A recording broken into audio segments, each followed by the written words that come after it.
नमस्कार, अहमद और आप देख रहे हैं आर्या न्यूज। रुक करेंगे इस वक्त की बड़ी और अहम खबर की तरफ, लेकिन उससे पहले आपको बता दें कि वोटों की गिनती अब शुरू हो चुकी है। और वहीं आपको बता दें कि 5 राज्यों में गिनती शुरू हो चुकी है और यूपी, उत्तराखंड, गोवा, मणिपुर, पंजाब में वोटों की गिनती शुरू हो चुकी है। जिस वक्त अब हम आपको बता रहे हैं कि लगातार उत्तर प्रदेश, उत्तराखंड में वोटों की जो गिनती है वो शुरू हो चुकी है और वहीं रुझान भी अब सामने आने लगे हैं। वहीं आपको बता दें इस वक्त की बड़ी और अहम खबर, जहां पर लगातार हम आपको बता रहे हैं कि यूपी, गोवा, मणिपुर और सभी 5 राज्यों में वोटों की जो गिनती है वो शुरू हो चुकी है। और इसके अलावा आपको बता दें कि रुझान भी अब सामने आने लगे और रुझानों के हिसाब से बताएं तो आपको बीजेपी सबसे यूपी में सबसे नंबर 1 पार्टी बनी हुई है। जो रुझान सामने आए वहां 5 राज्यों में गिनती शुरू हो चुकी है और इस बीच यूपी के जो रुझान है उसमें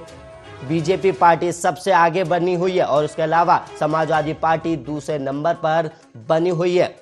तो वहीं आपको बता दें कि लगातार लोग इसकी अपेक्षा कर रहे थे और वहीं यूपी में लगातार अब गिनती शुरू हुई, जिसके बाद जो रुझान है उसमें बीजेपी बढ़त हासिल करते हुए नजर आ रही है। और वहीं आपको बता दें कि पंजाब में भी वोटों की गिनती शुरू हो चुकी है और गोवा, मणिपुर भी वोटों की गिनती शुरू होगी। और वहीं आपको बता दें कि 8 बजे से वोटिंग गिनती शुरू हुई है। वहीं आपको बता दें कि लोकतंत्र के हिसाब से इन 5 राज्यों का ये जो दिन है आज बहुत अहम माना जा रहा है, क्योंकि जो प्रत्याशी है उनका भाग्य का जो फैसला है वो ईवीएम में कैद हो चुका है और ईवीएम का जो ये है वो आज खुलासा हो जाएगा कि कौन सत्ता में वापस आने वाला है या सत्ता बदलने वाली है। और वहीं आपको बता दें कि लगातार यूपी, पंजाब, गोवा, मणिपुर और उत्तराखंड में वोटों की गिनती शुरू हो चुकी है, जिसके बाद अब रुझान भी सामने आने लगे हैं।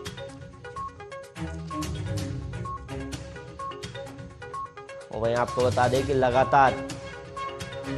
वहीं आपको बता रहे हैं कि उत्तर प्रदेश, उत्तराखंड में गिनती शुरू हो चुकी है। उसके अलावा आपको बता दें कि यूपी में करीब 403 विधानसभा सीटें हैं और पंजाब की बात की जाए तो पंजाब में 117 विधानसभा सीटें हैं। और वहीं बात की जाए उत्तराखंड राज्य की तो उत्तराखंड राज्य में 70 विधानसभा सीटें हैं जिनका रिजल्ट आज आ जाएगा। और वहीं आपको बता दें कि लगातार वोटों की गिनती शुरू हो चुकी है, जिसके बाद अब थोड़ी ही देर में रिजल्ट भी सामने आने लगेंगे। और वहीं रुझानों में अब तक जो यूपी का जो रुझान सामने आया उसमें करीब बीजेपी नंबर 1 पार्टी बनी हुई है। और वहीं बात की जाए समाजवादी पार्टी की तो समाजवादी पार्टी भी दूसरे नंबर की पार्टी बनी हुई है। और इसके अलावा आपको बता दें कि 10 फरवरी से जो चुनाव शुरू हुए थे अब उनका रिजल्ट आना बाकी रह गया और वहीं आज इन पर रिजल्ट भी सामने आ जाएगा।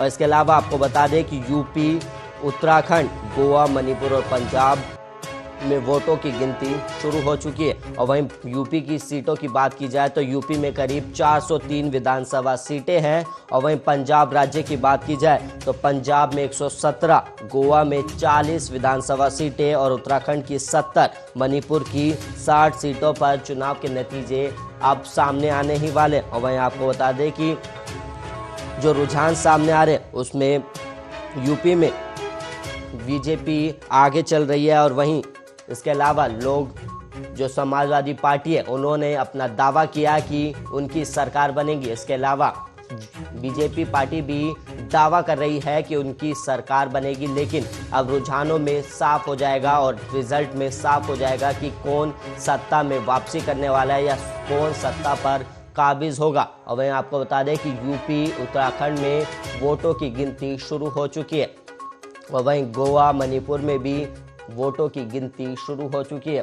और इसके अलावा आपको बता दें कि लगातार ईवीएम मशीन पर सवाल उठ रहे थे और समाजवादी पार्टी के नेताओं और कार्यकर्ताओं ने ईवीएम मशीन को लेकर कई तरह के सवाल भी उठाए, जिसके बाद वोटों की गिनती शुरू हो चुकी है। और वहीं हम आपको लगातार बता रहे हैं कि 5 राज्यों में चुनाव की जो गिनती है वो, और वहीं आपके टेलीविजन स्क्रीन पर भी हम आपको दिखाएंगे कि कैसे कौन सी पार्टी रुझानों में कहां पर खड़ी है। और वहीं आपको बता रहे हैं कि लगातार हम यूपी में और पंजाब, उत्तराखंड, गोवा, मणिपुर में वोटों की गिनती शुरू हो चुकी है। और वहीं थोड़ी देर में ही हम टेलीविजन स्क्रीन पर टैली के माध्यम से आपको दिखाएंगे कि कौन सी पार्टी रुझानों में सबसे आगे चल रही है। और वहीं आपको बता दें कि यूपी, उत्तराखंड, पंजाब, गोवा और मणिपुर में चुनाव की जो वोटों की जो गिनती है वो अब शुरू हो चुकी है और रुझान भी अब सामने आने लगे। और वहीं बात की जाए यूपी राज्य की, तो यूपी राज्य में अब तक जो रुझान सामने है उसमें बीजेपपी बढ़त हासिल करते हुए नजर आ रही है।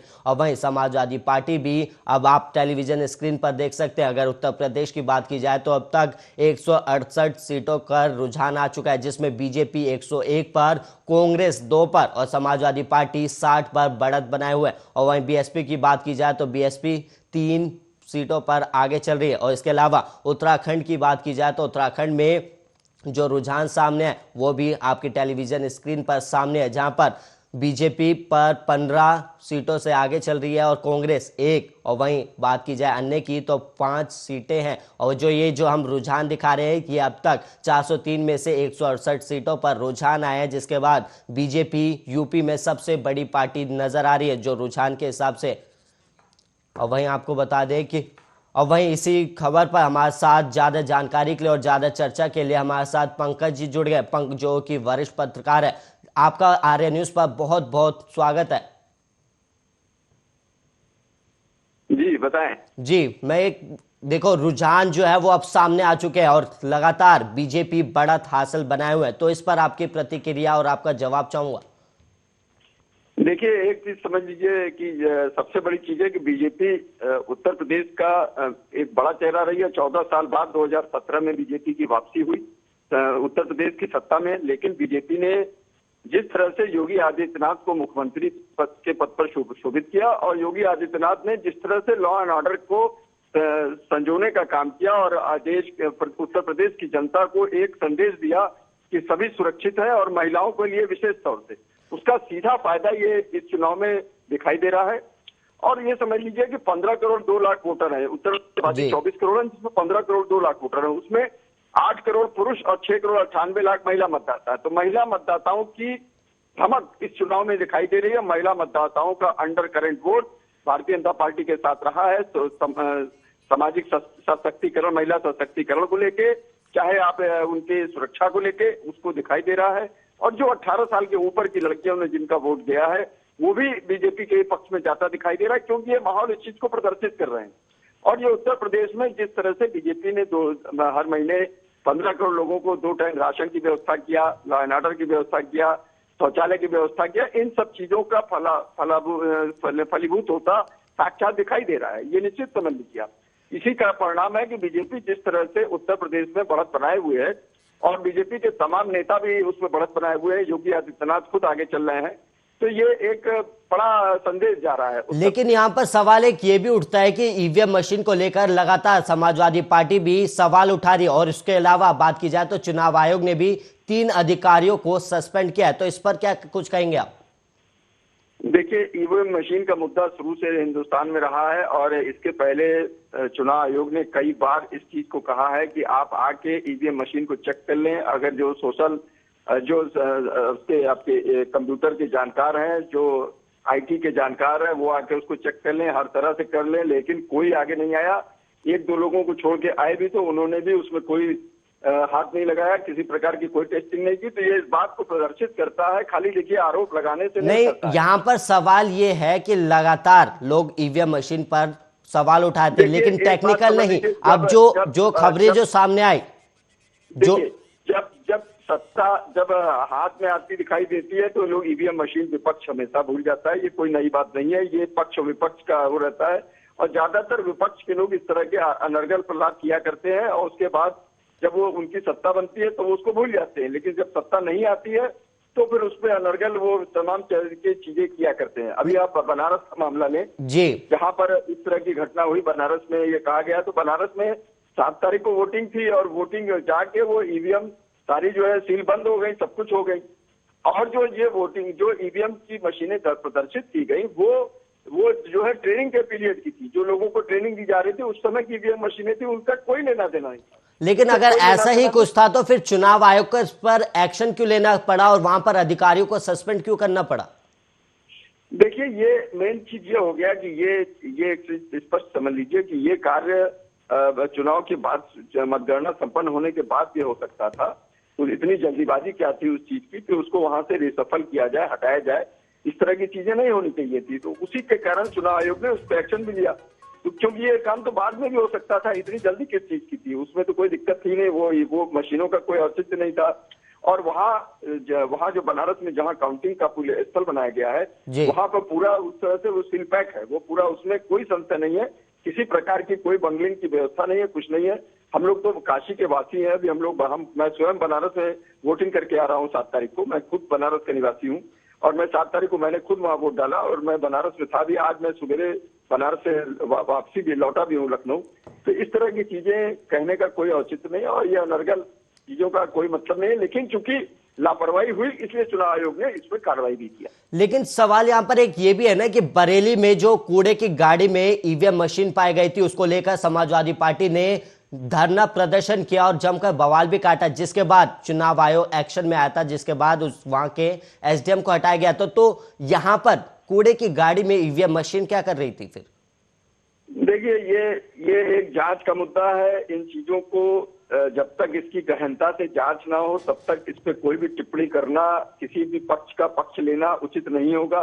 जब तक इसकी जांच कायदे से ना हो जाए और निष्पक्ष रूप से, तभी इसमें पता लगेगा कि वो क्या मुद्दा था, वो ईवीएम मशीन कैसी थी, वो ईवीएम मशीन थी भी कि नहीं थी, क्या था उसमें, किस तरह की थी। तो ये तमाम प्रश्न जो है ये प्रश्न चिन्ह लगाता है और इतना आसान नहीं है जिस तरह से ये चीजें प्रदर्शित की जाती हैं। चूंकि आजकल सोशल मीडिया का जमाना है, तमाम लोग अनर्गल चीजें भी सोशल मीडिया पे वायरल करने लगते हैं, जिसका क्योंकि जनमानस इस चीज को नहीं समझता है और जनमानस उस चीज को देख के प्रतिक्रिया देने लगता है।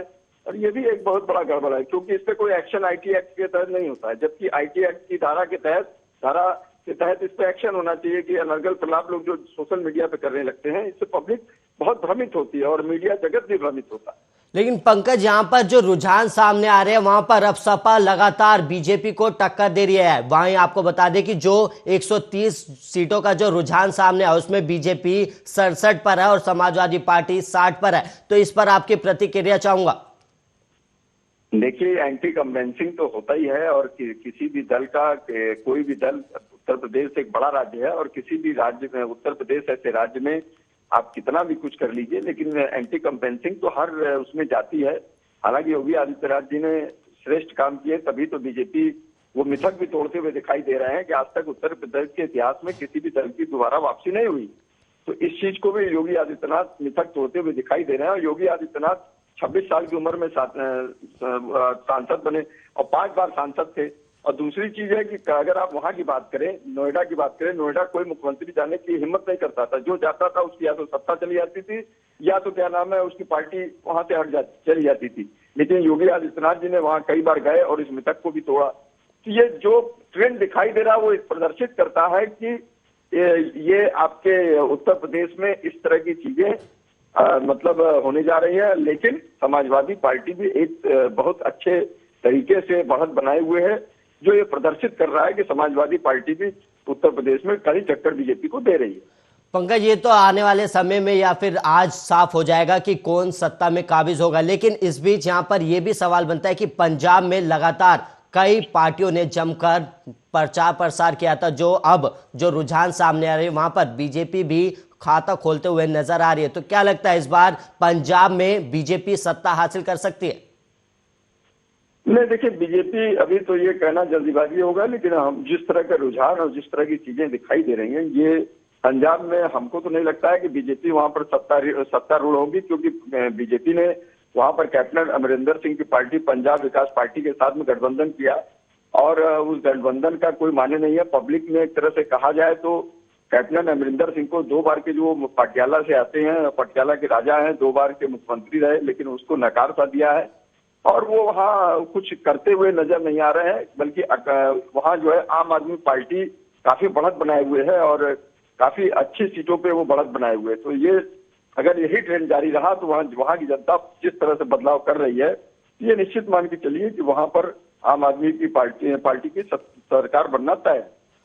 और वहीं पंजाब में आपने कहा कि आम आदमी पार्टी की सरकार बनना तय है, तो क्या कहीं ना कहीं अब कांग्रेस पिछड़ती हुई जा रही है, क्योंकि पंजाब को कांग्रेस का गढ़ माना जाता था। अब वहीं गढ़ में अब आम आदमी पार्टी ने अब जो रुझान सामने और उसमें भी आम आदमी पार्टी ही बढ़त हासिल बनाए हुए, तो क्या अब कांग्रेस और ज्यादा पिछड़ जाएगी? देखिए, एक बात निश्चित समझ लीजिए कि कांग्रेस ने वहां पर जिस तरह से वहां पर नेतृत्व परिवर्तन किया और जिस तरह से टीका टिप्पणी कांग्रेस के प्रदेश अध्यक्ष नवजीत सिंह सिद्धू ने किया जी। और हमेशा वो करते रहे, वो मुख्यमंत्री पद का चेहरा रहना चाहते थे।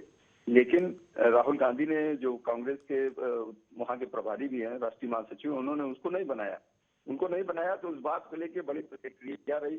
और आज जैसा दिखाई भी दे रहा है कि अभी तक के ट्रेंड में वो पीछे भी चल रहे हैं नवजीत सिंह सिद्धू। तो ये चन्नी जी, जबकि चन्नी के लिए कहा जा रहा था कि वो चुनाव हार जाएंगे, लेकिन वो चंपौर साहब और दूसरी सीट से भी जो है, दोनों जगह से वो आगे चल रहे हैं। तो ये इस बात को और वो दलित समुदाय से आते, तो ये भी ये प्रदर्शित करता है कि वहाँ का जनमानस उनके ऊपर करता है। लेकिन आम आदमी पार्टी ने जिस तरह से वहां पर पिछले चुनाव से लेके इस चुनाव में भी छोटे राज्यों में जिस तरह से पैर पसार रही है आम आदमी पार्टी, ये कहना अतिशयोक्त नहीं होगा कि पंजाब में आम आदमी पार्टी की सरकार बन सकती है और कांग्रेस पिछड़ती नजर आ रही। बीजेपी का तो वहां जनाधार नहीं है। बीजेपी ने तो अकाली दल के साथ पहले गठबंधन किया था। इस बार बीजेपी वहां पर कैप्टन अमरिंदर सिंह के साथ दिखाई दे रही है। लेकिन बीजेपी का जिस तरह से योगी आपके मोदी जी ने जिस तरह से वहां के जनमानस से अपील किया था कि एक बार बीजेपी को मौका दें और उसकी सरकार बनाए, लेकिन वो वहां पर चमत्कार नहीं दिख रहा है।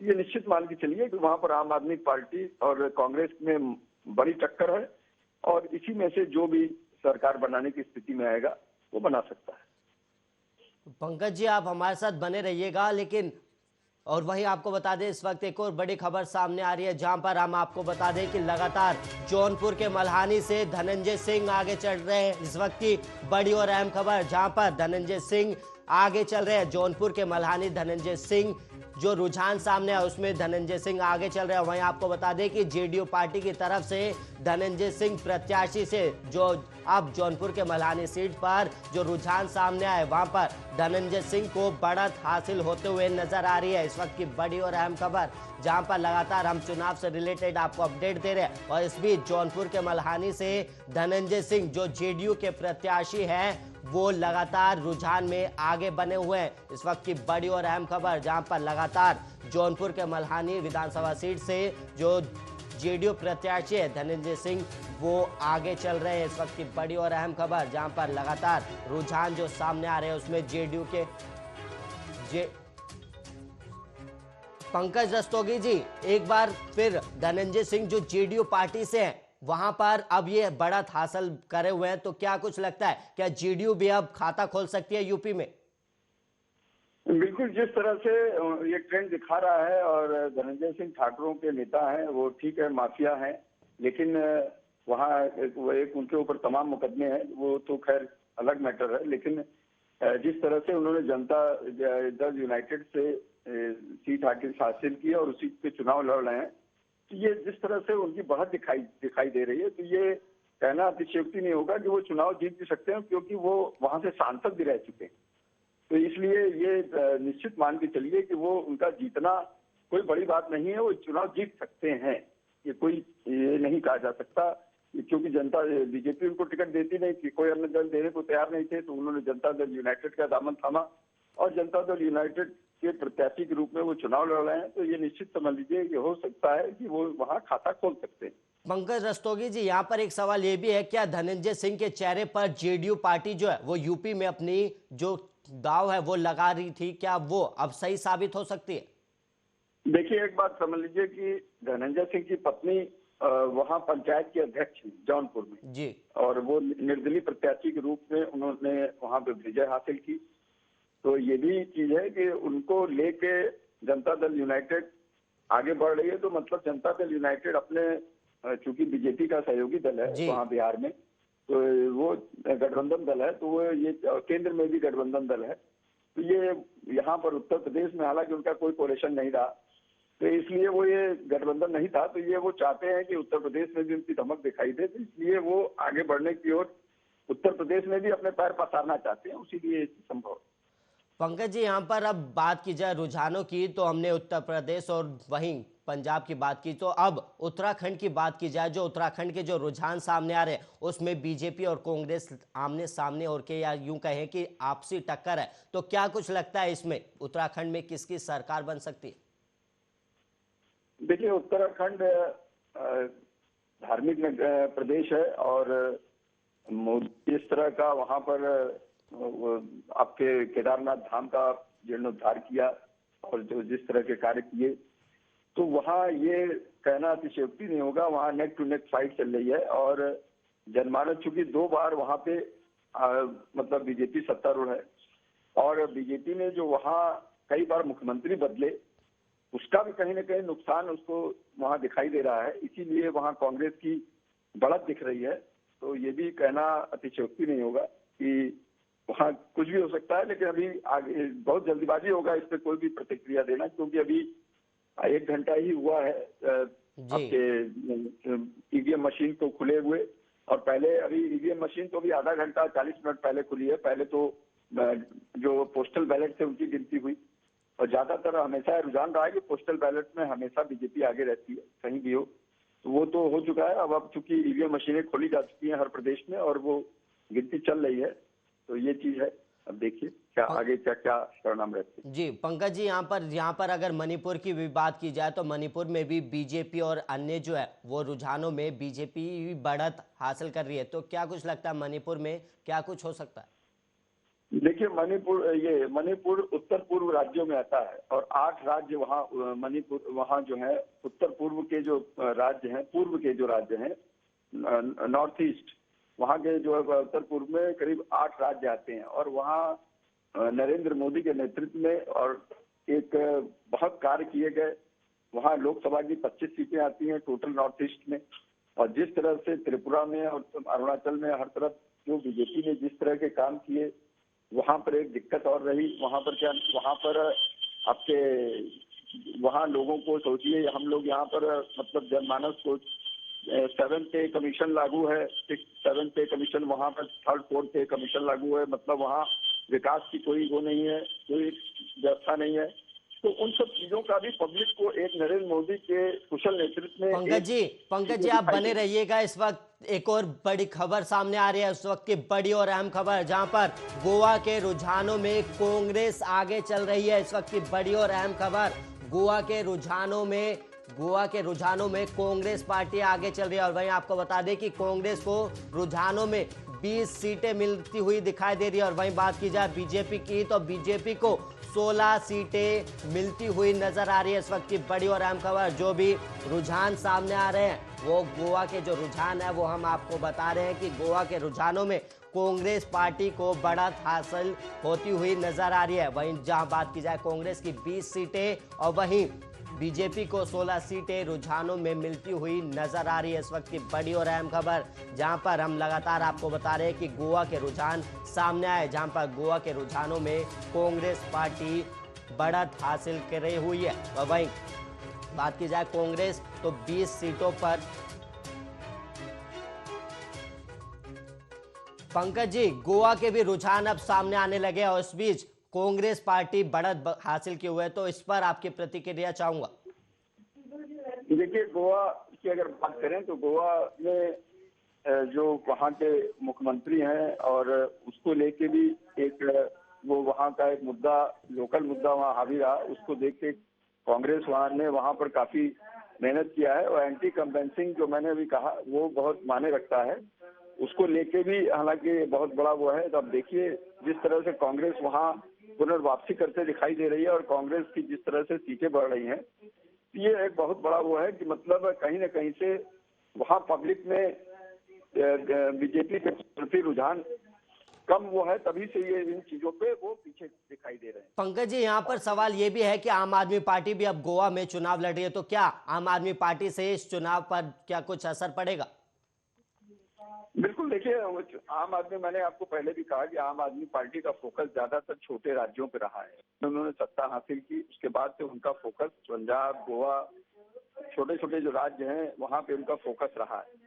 और यूपी वगैरह में तो उनकी स्थिति नहीं रही। यूपी में तो उनको कई सीटों पे प्रत्याशी भी नहीं मिले। और उनको बहुत परेशानी का सामना करना पड़ा। लेकिन वहाँ छोटे राज्यों में उसके वोट परसेंटेज जिस तरह से उन्होंने धमक अपनी दिखाई है, तो उस वोट परसेंटेज के कारण भी ये निश्चित समझ लीजिए कि बीजेपी को नुकसान होता दिख रहा है। ये निश्चित समझ लीजिए आप। जी पंकज रस्तोगी जी, आपका बहुत बहुत धन्यवाद हमारे साथ जुड़ने के लिए और हमारे साथ चर्चा करने के लिए। वहीं आपको बता दें कि कांग्रेस जो गोवा के जो रुझान सामने है उसमें कांग्रेस पार्टी बढ़त हासिल की हुई है। और वहीं बात की जाए उत्तर प्रदेश की, तो उत्तर प्रदेश में भी बीजेपी बढ़त हासिल की हुई है। और इसी के साथ राज तिलक प्रोग्राम में इतना ही, और तमाम खबरों के लिए आप बने रहिए आर्या न्यूज के साथ।